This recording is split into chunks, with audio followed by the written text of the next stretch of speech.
A new consumer insights report by PaisaBazaar has revealed a striking shift in the borrowing habits of Indians in 2025.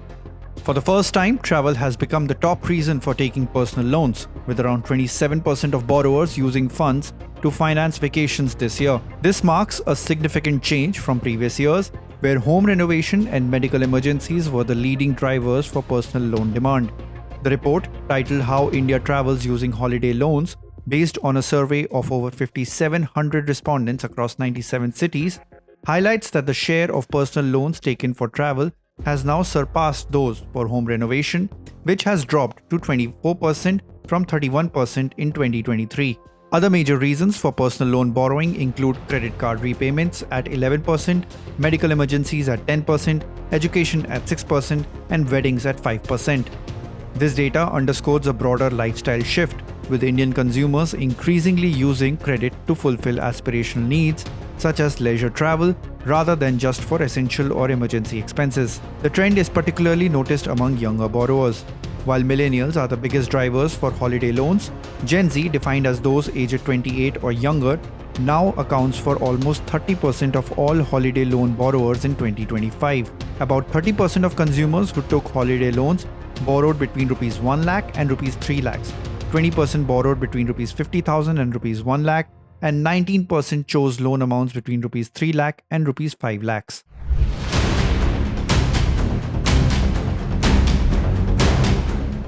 This suggests that younger Indians are more willing to use credit to fund experiences and travel, reflecting changing attitudes towards debt and lifestyle spending. Geographically, the majority of holiday loan borrowers, about 71%, come from Tier 2 and Tier 3 cities, including Lucknow, Surat, Jaipur, Patna, and Durgapur. This is up from 68% in 2023, indicating that the appetite for travel and the willingness to borrow for it is spreading beyond India's major metropolitan areas.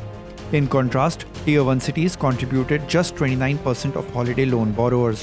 While personal loans for travel are on the rise, home loans remain a separate category, typically used for property purchases or renovations. Credit card debt remains a significant concern, with 11% of personal loan borrowers using funds to repay outstanding credit card balances. This indicates that many consumers are leveraging personal loans as a tool for debt consolidation, potentially to take advantage of lower interest rates compared to credit cards. Industry experts note that this shift reflects a growing comfort and confidence among Indian consumers in using credit to meet their aspirations. The rise in holiday loans is seen as a sign of changing financial behavior, where consumers are no longer restricting borrowing to emergencies or necessities but are also using it to enhance their quality of life. The increased demand for such loans is also prompting lenders to expand their reach into smaller cities and towns, further fueling the growth of consumer credit in India. While the trend highlights positive economic sentiment and rising disposable incomes, financial advisors caution borrowers to assess their repayment capacity before taking on new debt.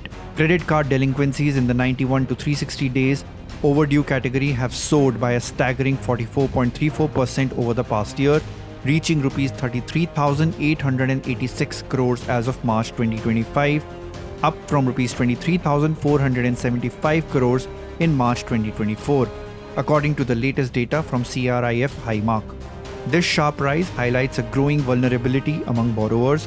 The ease of access to personal loans, especially through digital platforms, can sometimes lead to overborrowing and financial stress if not managed prudently. Borrowers are advised to compare interest rates, check for hidden charges, and ensure that their monthly loan obligations do not exceed a manageable portion of their income. As more Indians embrace credit to fulfill their travel dreams, the financial sector is adapting to meet evolving demands. However, the importance of responsible borrowing remains paramount to ensure that the pursuit of experiences does not lead to long-term financial strain.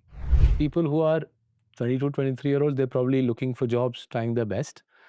But people in their 30s and 40s who are living in the sort of throes of this technological disruption, I'm not hearing from them a lot of financial planning going on, a lot of thinking going on along the lines of what the discussion we've had over the last 20 minutes, that I'm, say, 40 years old, mid-career professional today. I've got 20 years of working life left. There's a degree of uncertainty associated with this 20 years because of technology-driven disruption. And therefore, I need to think through very carefully my finances over the next 20 years so that when I hit 60 or my spouse and I hit 60, Right. We can then look forward to 25 years of peaceful retirement rather than having to work till the age of 75. Right. I'm not seeing those discussions to the extent I'm seeing them. The amounts of money that people are saving, and the way people are thinking about investing, and the amount they're spending on holidays, on electronics, on clothes, on cars, seems to me to be out of whack with their very modest savings. Right. So middle class debt in India, rather than savings, middle class debt in India, we think, our research suggests, is amongst the highest in the world. So if you leave aside home loans, which ironically, again, home loans in India are a very small part of household debt. Okay. If they were higher, I would be happier. But leave aside home loans, mortgages, household debt for the Indian middle class is amongst the highest in the world. So it's a deadly combination. Technology-driven disruption in a populous country, young populous country, 10 million graduates a year, rather than saving plenty, net household financial savings as per RBI data is at a 50-year low. And we've got, if you look at the household debt, mortgages, it's among the highest in the world. Lots of alarm bells ringing in my head about this, which is why I keep highlighting it. For more news and updates, keep watching Live Mint.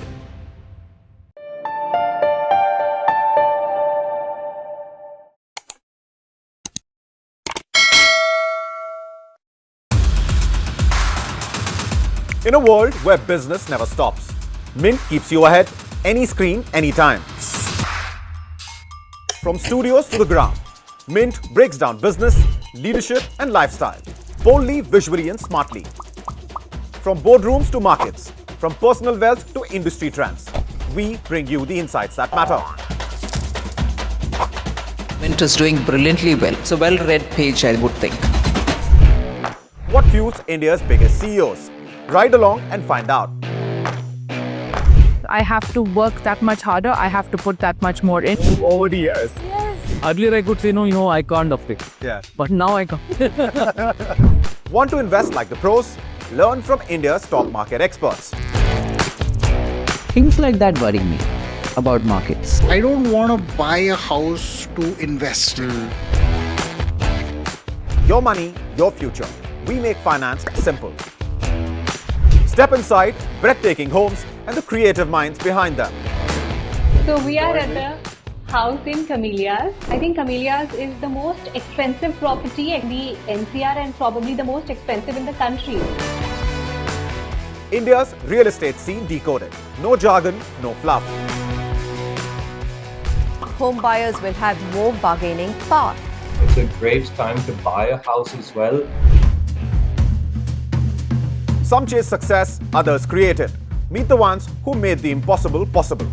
I don't want to be a doctor, I don't want to be an engineer, I don't want to be an accountant. And that's the most fragile thing. Poof, it'll go away. वो ताली ऐसी थी ना, इतनी addictive थी, मैंने कहा boss अब तो यही होगा. We don't just talk business, we show it. And the world's watching.